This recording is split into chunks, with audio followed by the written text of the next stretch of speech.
حج کے دن ظہر اور عصر کے درمیان آپ نے اسی ٹائم میں وظیفہ کرنا ہے، ظہر اور عصر کے درمیان صرف اور صرف 1000 مرتبہ 1000 ٹائمز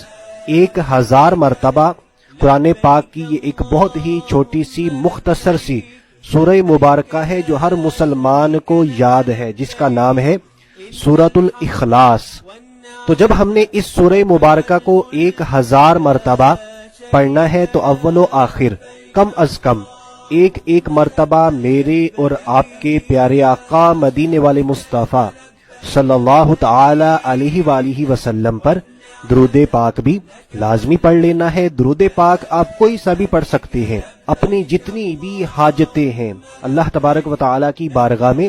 پیش کرنی ہے، جتنی بھی مشکلات ہیں، پریشانیاں ہیں، سب کی سب